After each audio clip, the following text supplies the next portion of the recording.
Declaro reabertos os trabalhos dessa sessão plenária do Supremo Tribunal Federal e dando continuidade ao julgamento das arguições de descumprimento de preceito fundamental 395 e 444. Confiro a palavra ao eminente ministro Roberto Barroso para voto.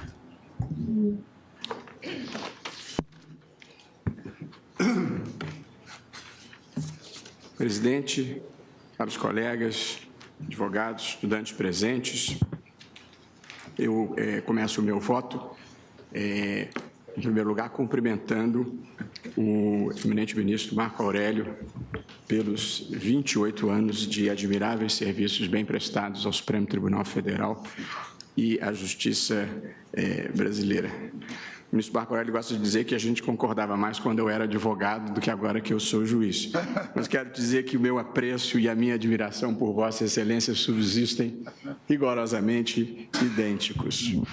A hipótese aqui, presidente, como já devidamente anunciado, é de uma arguição, na verdade, duas arguições de descumprimento de preceito fundamental, que giram em torno do sentido e o alcance do artigo 260 do Código de Processo Penal, cujo texto, volto a repetir para encadeamento do raciocínio. Se o acusado não atender à intimação para o interrogatório, reconhecimento ou qualquer outro ato que sem ele não possa ser realizado, a autoridade poderá mandar conduzi-lo à sua presença. A disposição, presidente, me parece simples, clara e corresponde à prática mundial em relação a essa matéria. Não obstante isso, as duas ADPFs, que vou decidir em conjunto, presidente, articulam dois pedidos distintos. O primeiro é no sentido da não recepção pela Constituição de 1988 da parte deste artigo 260 que prevê a condução coercitiva do acusado para fins de interrogatório. Portanto, essa é a primeira discussão, saber se em um processo penal já instaurado o acusado pode ser conduzido coercitivamente para o interrogatório, que é um momento generalizadamente reconhecido como uma prova de defesa. A segunda questão que está posta é um pedido para que se declare a inconstitucionalidade da condução coercitiva para a tomada de declarações de acusados ou investigados em procedimento de natureza criminal como medida cautelar autônoma. Portanto, o segundo pedido é para que, fora de uma ação penal, portanto, antes de instaurada a ação penal, saber se é possível ou não conduzir coercitivamente uma pessoa que esteja sendo investigada. Portanto, no primeiro caso, ele corresponde à textualidade do artigo 260. O segundo caso não guarda qualquer conexão direta com o 260. Eu aqui observo, presidente, porque considero um fato digno de nota, que a Câmara dos Deputados, ao prestar informações, afirmou que o dispositivo impugnado foi recepcionado pela Constituição Federal com status de lei ordinária e pede a improcedência do pedido. O presidente da República, também ao prestar informações, entendeu, aspas, a condução coercitiva isolada não consiste em restrição à liberdade ou qualquer outra espécie de segregação. Outro sim, trata-se tão somente da imposição de cumprimento do dever legal de comparecimento e pede o presidente da República a improcedência do pedido. O Senado Federal, por sua vez, afirma, aspas, a condução coercitiva tem papel de concretizar o direito constitucional à segurança com menor grau de restrição ao direito de liberdade do que uma eventual prisão cautelar, temporária ou preventiva. Penso até que o Senado Federal intuiu a evidência e complementa. Assim, é forçoso concluir que o Estado juiz tem o poder de determinar o comparecimento do acusado ao interrogatório, que é dever do acusado comparecer e que, caso este não o faça espontaneamente, é poder inerente às suas funções do Estado juiz a determinação do cumprimento dessa ordem por meio de condução coercitiva. Portanto, a Câmara dos Deputados, o Presidente da República e o Senado Federal defenderam a validade da norma e pediram a improcedência do pedido. A Advocacia Geral da União, por sua vez, também, depois de ter feito um argumento pelo não conhecimento, que não prevaleceu, ela pede igualmente a improcedência do pedido. E a Procuradoria-Geral da República, igualmente, e aqui representada pela doutora Raquel Dodge, igualmente se pronunciou pela improcedência do pedido. Note-se bem, o Presidente da República, as duas casas do Congresso Nacional e os dois órgãos técnicos que se manifestaram nesses autos pediram a improcedência do pedido. Tanto os órgãos eletivos, todos, quanto os órgãos técnicos. Portanto, é necessário um exacerbado ativismo judicial para o Supremo Tribunal Federal sobrepor a sua vontade e a sua valoração dessa matéria por todos esses agentes políticos, eletivos e técnicos, todos eles com assento constitucional. Essa é a primeira observação que eu gostaria de fazer. Em segundo lugar, presidente, eu gostaria de fazer algumas observações iniciais sobre o que essa discussão não envolve. Algumas situações que não guardam qualquer relação com a discussão que está sendo posta aqui, a despeito dos argumentos terem sido suscitados. Primeiro, o caso que envolveu o ajudante de pedreiro Amarildo Dias de Souza, no Rio de Janeiro, na comunidade da Rocinha, não tangenciava a figura de condução coercitiva. O que ocorreu com o Amarildo, tragicamente, foi uma prisão ilegal, sem ordem judicial, seguida do seu desaparecimento e provável homicídio da vítima. Portanto, foi um caso típico de violência policial contra pessoas pobres, que não tem nada a ver com condução coercitiva. Ninguém imagina extinguir a polícia porque ocorreu um caso de abuso. O caso igualmente trágico do reitor da Universidade Federal de Santa Catarina, Luiz Carlos Conselheiro de Olivo, tampouco tem qualquer coisa a ver com condução coercitiva. Nesta hipótese, tratava-se ali de uma prisão temporária, decretada pelo juiz, com, ao que se alega, é preciso esperar terminar a investigação, com uma alegada exposição indevida do suspeito e a espetacularização do procedimento. Mas ninguém imagina extinguir a prisão temporária porque ocorreu um caso de má utilização. Terceiro lugar, um caso que esteve nos jornais e foi objeto igualmente de reflexões, o caso envolvendo a esterilização forçada de uma moradora de rua de nome Janaína. Ali se tratava de uma ação civil pública, portanto, uma ação de natureza civil, movida pelo Ministério Público e acolhida por decisão judicial. Ninguém imagina extinguir a ação civil pública porque ela foi mal utilizada em uma determinada situação.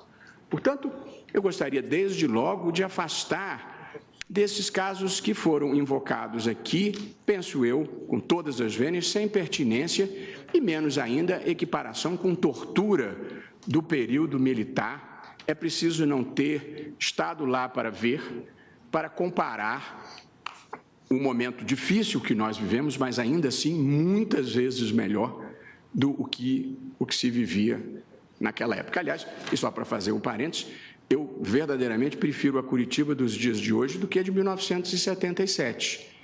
auge do regime militar, em que havia tortura, censura, congresso fechado pelo general Ernesto Geisel. Portanto, hoje nós estamos tentando elevar a ética pública e a ética privada do país. Vivemos num país muitíssimo melhor do que o que se vivia em 1977. Tampouco, presidente, se está aqui discutindo práticas ilegítimas, como sejam vazamentos em procedimentos sigilosos, exposição e humilhação pública de condenados, pré-julgamento perpetrado por quaisquer autoridades. Ninguém defende isso, e nem em processo judicial, e nem em inquérito policial, e nem em nenhum ato do Estado, qualquer um desses desvios deve ser tolerado. Há uma outra reflexão que considero muito importante de ser feita quando se discute casos penais perante o Supremo Tribunal Federal. Os tribunais constitucionais em todo o mundo democrático, eles têm dois grandes papéis: proteger as regras do jogo democrático e proteger os direitos fundamentais. Em matéria de proteção dos direitos fundamentais, inclusive e sobretudo de minorias, os tribunais constitucionais podem e, em muitas situações, devem, a meu ver, atuar construtiva e criativamente, porque é assim que se protegem pelo mundo afora os direitos dos homossexuais, dos negros, das populações nativas, de uma maneira geral, e de mulheres que não são uma minoria, mas em muitas partes do mundo, inclusive aqui no Brasil, para muitos fins, são um grupo vulnerável. E, portanto, a interpretação constitucional típica, como eu imagino que ela deva ser, ela deve produzir decisões que sigam o seguinte itinerário. Em primeiro lugar, toda decisão de um tribunal constitucional deve se reconduzir a uma norma jurídica, seja um princípio ou seja uma regra, e deve se ater aos limites e possibilidades semânticas oferecidas por essa norma. Essa é a dimensão normativa da interpretação constitucional, que é inarredável, porque, do contrário, não se trataria de uma interpretação jurídica. O segundo passo, a meu ver, de uma decisão de uma Corte Constitucional deve preservar sempre e em primeiro lugar, os princípios fundamentais e os direitos fundamentais inscritos na Constituição. E cabe deixar claro que direitos fundamentais protegem as pessoas contra a vontade das maiorias. Portanto, não há popularidade ou impopularidade que possa deter um juiz em fazer o que é certo, justo e legítimo na preservação dos valores e dos direitos fundamentais. Essa é a dimensão deontológica de uma decisão judicial. E, em terceiro e último lugar, superadas essas duas etapas, ou seja, feita a remissão normativa adequada e respeitados os valores e os direitos fundamentais, o juiz deve produzir, aí sim, o melhor resultado possível para a sociedade. E aí é a dimensão pragmática da sua decisão. Mas só se chega à dimensão pragmática depois que se acolheu a dimensão normativa, a dimensão deontológica, e aí sim se produz o melhor resultado para a sociedade. Eu estou explicitando isso porque, no Brasil, o Supremo Tribunal Federal, além desses papéis de Corte Constitucional, proteção da democracia e proteção dos direitos fundamentais, ele desempenha uma larga competência penal, diferentemente do que se passa na maior parte dos países do mundo. Pois eu queria deixar claro, claríssimo, que nada do que eu disse sobre interpretação constitucional se aplica à interpretação penal. A interpretação penal segue a estrita legalidade. Não deve ser nem construtiva, nem criativa, quando seja, evidentemente, contrária ao réu. Portanto, não se criam tipificações, não se criam penas, não se exacerba nada que vá contrariamente ao interesse do réu, que não esteja explicitado em lei.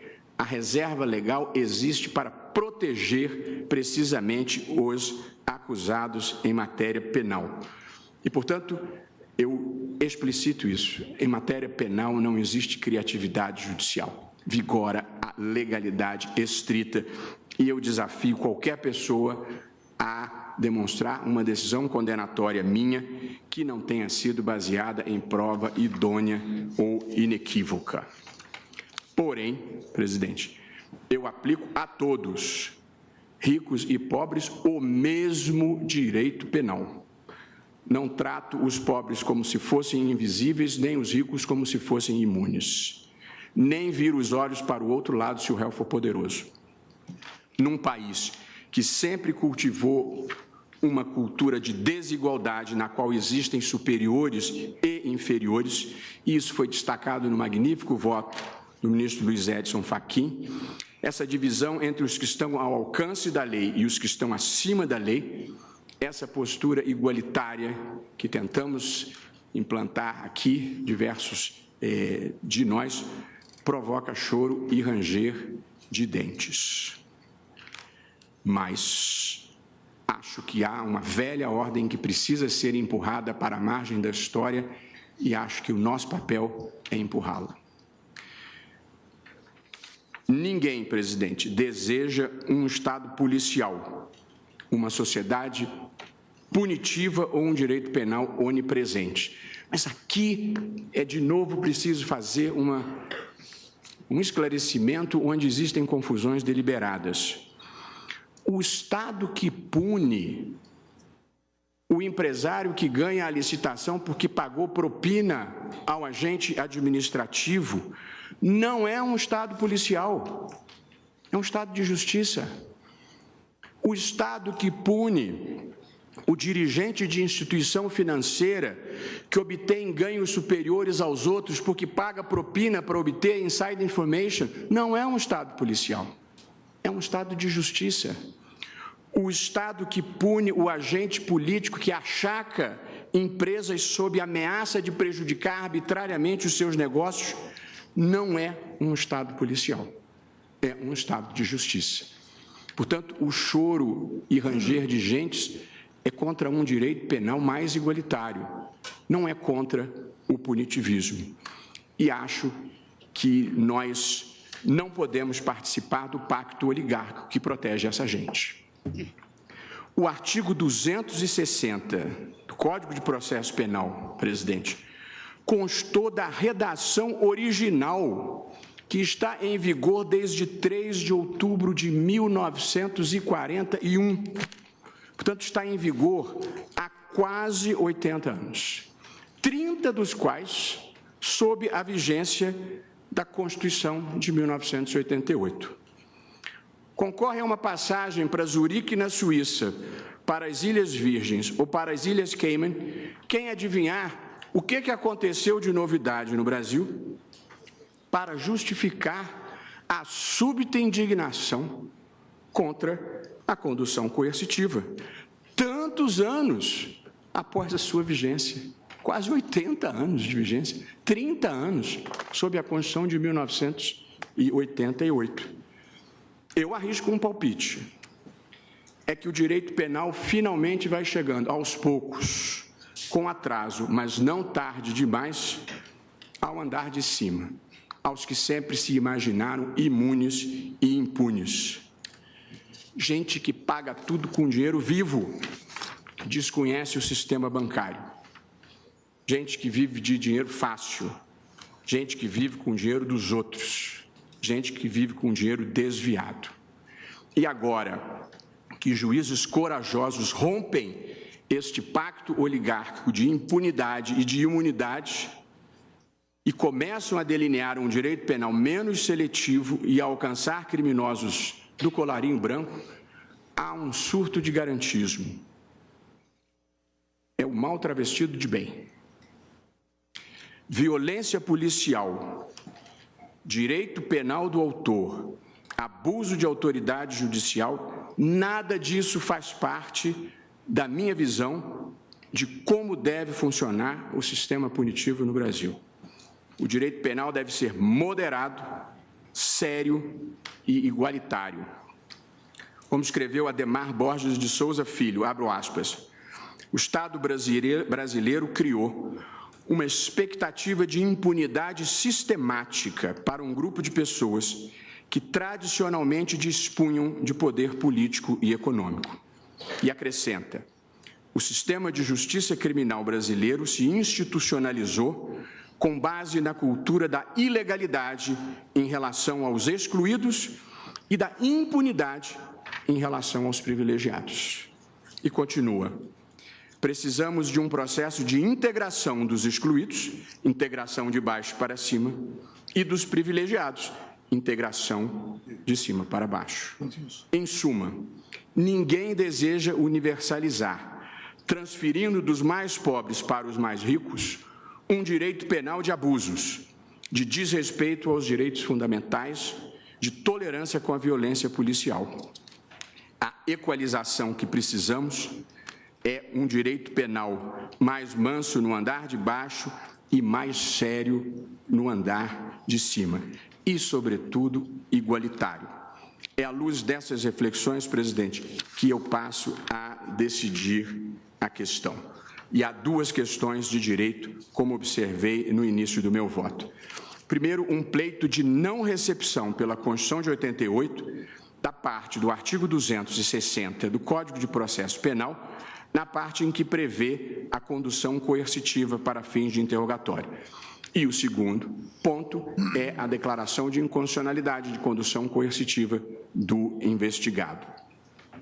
Começo pelo primeiro ponto, a condução coercitiva do acusado para interrogatório, que é a previsão expressa do artigo 260.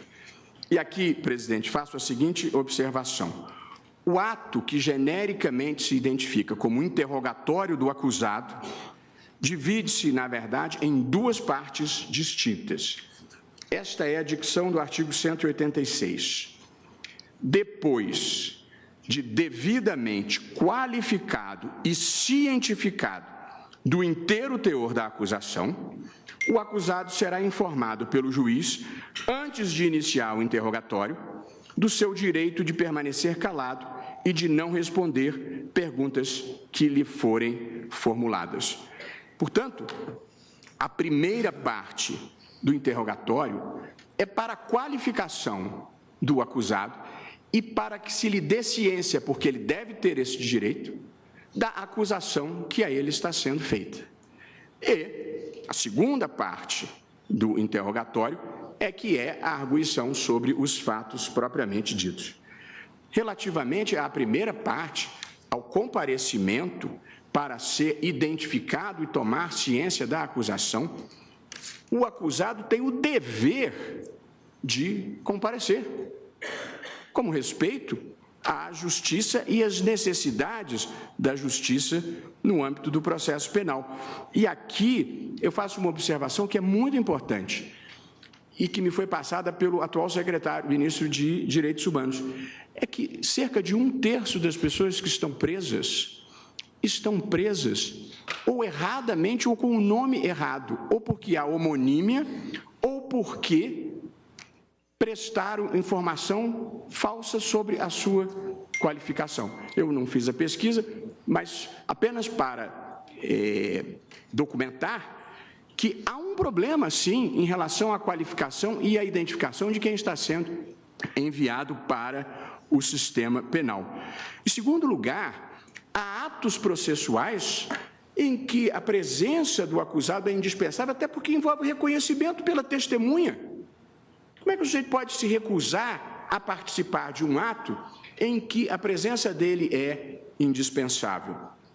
E, em terceiro lugar, eu acho que o juiz deve ter o direito, quando não o dever, de identificar pessoalmente a pessoa que ele vai sentenciar e olhá-la nos olhos e colher a sua impressão pessoal.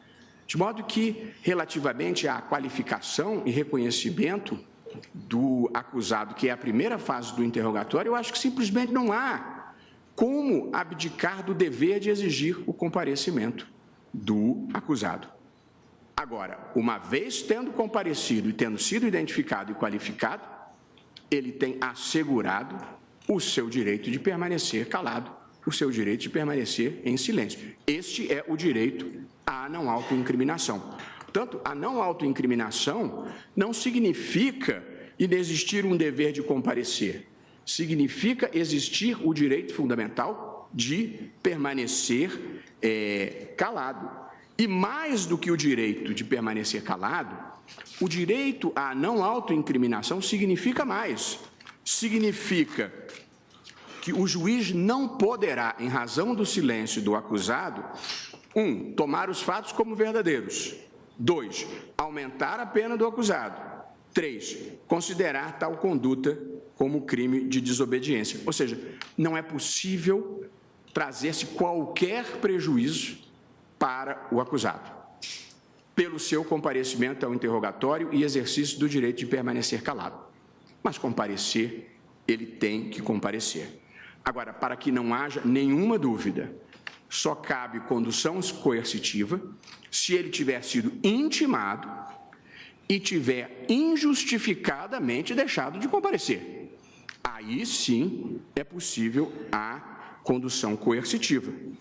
Mas escuta, é exatamente isso que está escrito na norma que eu leio de novo. Se o acusado não atender à intimação para o interrogatório, reconhecimento ou qualquer outro ato, a autoridade poderá mandar conduzi-lo à sua presença, se ele não atender à intimação. De modo que eu acho que o texto normativo é claríssimo ao estabelecer qual é o requisito que autoriza a condução coercitiva, presidente. Então, por essas razões, eu considero constitucional o artigo 260 na sua face, na sua literalidade, na sua dicção expressa.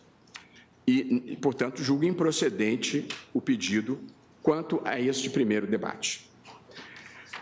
A segunda situação tratada nessas duas ações, na verdade mais na segunda do que na primeira, que é a da OAB, diz respeito à condução coercitiva do investigado, ou seja, não ainda do acusado contra o qual se instaurou uma ação penal.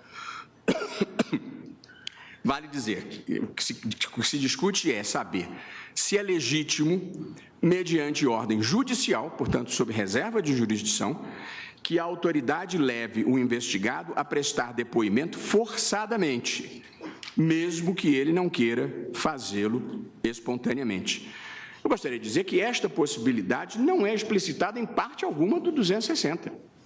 Eu li, reli, procurei, olhei na outra página, olhei o parágrafo único.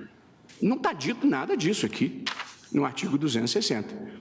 Porém, há uma prática, como foi dito pelo eminente advogado Dr. Tiago Bottino da tribuna, há uma prática de se utilizar como medida cautelar a condução coercitiva do investigado em determinadas situações.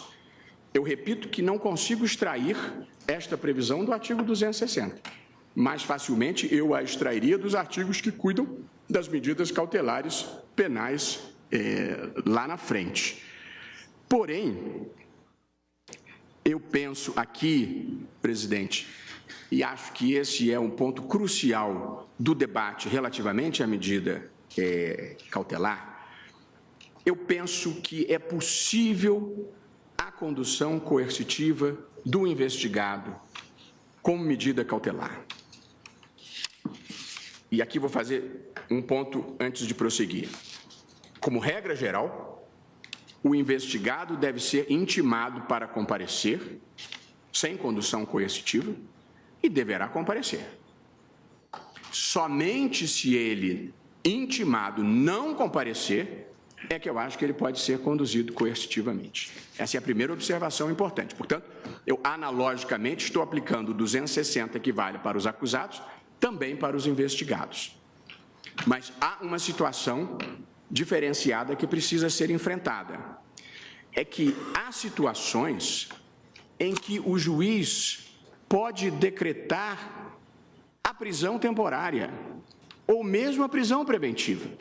Portanto, há situações em que o juiz pode decretar uma prisão cautelar, pois nos casos em que ele pode decretar a prisão cautelar, se ele se convencer que a simples condução coercitiva é suficiente para produzir o resultado desejado, é esta a alternativa que ele deve utilizar. A prisão temporária, presidente, vem regulada na Lei 7.960, de 1989, cujo artigo 1º diz o seguinte: caberá prisão temporária, 1, quando imprescindível para as investigações do inquérito policial. São aquelas situações excepcionais em que haja risco de fuga, risco de ocultação da prova, risco de destruição da prova, intimidação de testemunha. Nesses casos, é legítima a prisão cautelar, pois se o juiz entender que, sendo possível a prisão cautelar, ele pode satisfazer a demanda da justiça por mera condução coercitiva, eu acho que seria um absurdo nós dizermos que ele não pode determinar a condução coercitiva, tem que determinar o mais quando ele está satisfeito com o menos.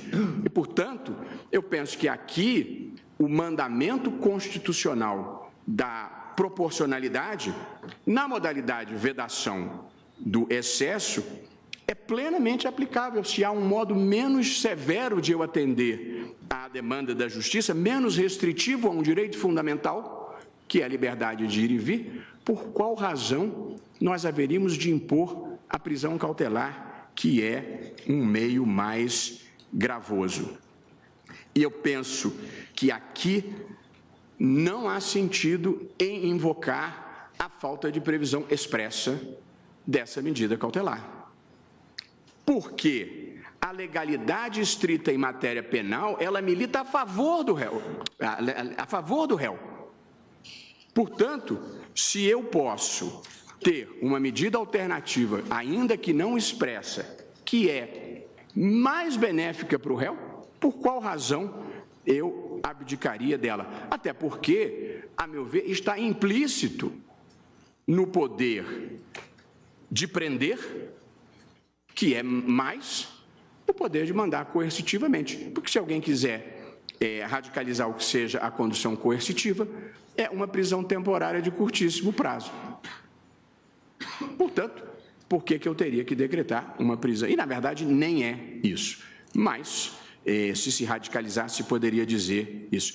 E também aqui, no caso da condução coercitiva como medida cautelar, com base na Lei 7.960 e não no 260 do Código de Processo Penal, também aqui o réu tem, ou o investigado tem, o direito de permanecer calado, tem o direito à não autoincriminação. Aliás, ele tem mais direito do que apenas o direito à não autoincriminação. Ele tem todos os direitos que a Constituição lhe assegura. Direito à integridade física e moral, o direito de ser assistido por advogado, muito importante deixar isso realçado, e o direito à identificação dos responsáveis pela sua condução coercitiva. E devo dizer, presidente, que essa possibilidade, a condução coercitiva do investigado, quando haja um fundamento razoável, ou probable cause, como gosta de citar o ministro Celso de Mello, esta possibilidade é a prática da maior parte das democracias do mundo, sendo que, em boa parte delas, não se exige sequer a ordem judicial. A própria polícia pode fazer a condução, ao passo que essa, que eu estou considerando legítima, é uma condução coercitiva que não pode ser efetivada sem reserva de jurisdição, sem prévia determinação judicial. E aqui eu cito o Non-Arrest Detention nos Estados Unidos, o Investigative Detention no Canadá, o Garde à Vue na França e o Fermo di Indiziate di Reato na Itália. Todas essas medidas equiparáveis à condução coercitiva. Portanto, presidente, por essas razões, e aqui eu vou apenas procurar alinhar a minha posição com a posição do ministro Luiz Edson Fachin, para não criarmos, porque eu estava julgando inteiramente improcedente o pedido com essas explicitações. Primeira, é legítima a condução coercitiva do acusado quando devidamente intimado para comparecer ao interrogatório não atender ao chamado. 2, o acusado tem o direito de permanecer em silêncio, sem que disso lhe advenha qualquer consequência, e tem o direito de ser assistido por advogado. E 3, é legítima a condução coercitiva do investigado nas hipóteses em que seria legítima a decretação de prisão cautelar, seja temporária, seja preventiva, também aqui com o direito de permanecer em silêncio e de ser acompanhado por advogado. Por essas razões, eu estava julgando o pedido inteiramente improcedente.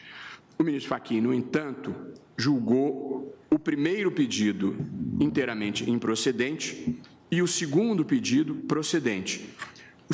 O pedido que Vossa Excelência julgou parcialmente procedente, ministro Fachin, foi relativo à medida cautelar ou relativamente à condução coercitiva para o interrogatório? O pedido que acolhi foi o pedido subsidiário da DPF 444, que foi manifestado pelo Conselho Federal da Ordem dos Advogados do Brasil, que requereu subsidiariamente a declaração da inconstitucionalidade de uma interpretação ampliativa do 260. E eu considero que a hipótese do não comparecimento justificado ou injustificado, a depender da compreensão que se tem, gera uma interpretação ampliativa que não se agasalha e precisaria, portanto, de uma interpretação conforme para se agasalhar o teor do artigo 260. Portanto, eu estou acolhendo o pedido subsidiário da Presidente, só para... Ministro, Vossa Excelência. Claro, muito prazer. Apenas para deixar claro para todos o que o ministro Fachin acaba de dizer, que ele aquece no sentido de julgar procedente. O pedido está textualmente, aspas, subsidiariamente, caso não seja acolhido o pedido anterior, requer seja declarada a inconstitucionalidade da interpretação ampliativa do artigo 260 do Código de Processo Penal, a fim de que não seja permitida a condução coercitiva sem prévia intimação e não comparecimento injustificado do acusado, que não destoa muito do que o ministro Alexandre de Moraes também... Aqui, deixa eu ler. De outra forma, a minha dificuldade aqui é que o dispositivo diz assim: se o acusado, porque o ministro Fachin considerou constitucional, nas hipóteses que especificou, a condução coercitiva como medida cautelar, tal como eu. Então, nessa parte estamos de pleno acordo. Na outra, também estamos de pleno acordo. Eu acho que só cabe condução coercitiva se intimado para o interrogatório não atender injustificadamente. Pensamos assim também.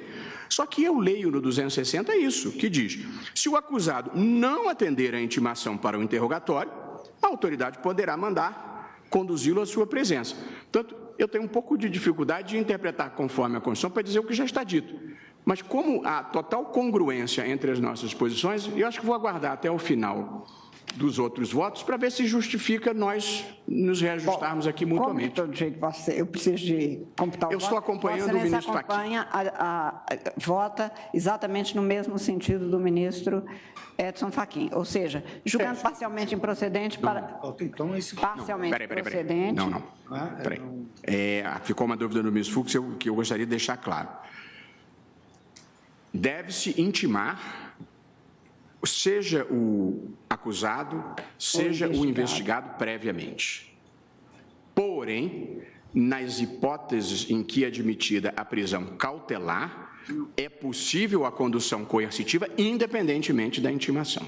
Sim, a mesma coisa do Não, eu estou explicitando para o ministro Luiz Fux, que me perguntou aqui. Sim. E aí, como ele tinha dúvida, eu esclareci para todo mundo. É exatamente a mesma coisa. Pois não, ministro Celso, com muito gosto. E em ambas as hipóteses, trata-se da figura do investigado ou até mesmo do réu, quer dizer, a ordem de condução coercitiva está sujeita à reserva de jurisdição. Sempre. O que significa que não se possibilita a expedição de um mandado ou por parte da autoridade policial ou até por parte do Ministério Público nos seus procedimentos de investigação penal. Em nenhuma hipótese. Sempre com reserva. Sempre com reserva de jurisdição e, como regra geral, com intimação prévia.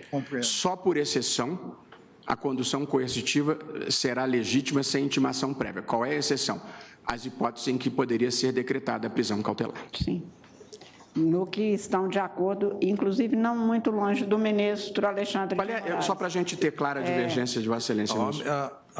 O meu posicionamento é a possibilidade da condução coercitiva somente após prévia intimação e recusa.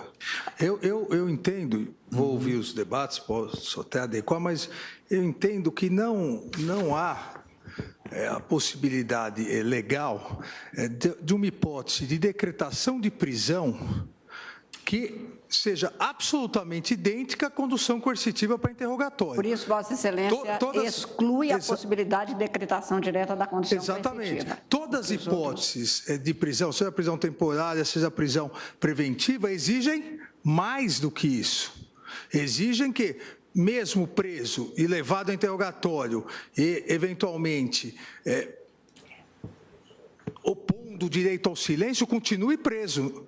Não há uma hipótese específica de prisão para se obter o interrogatório.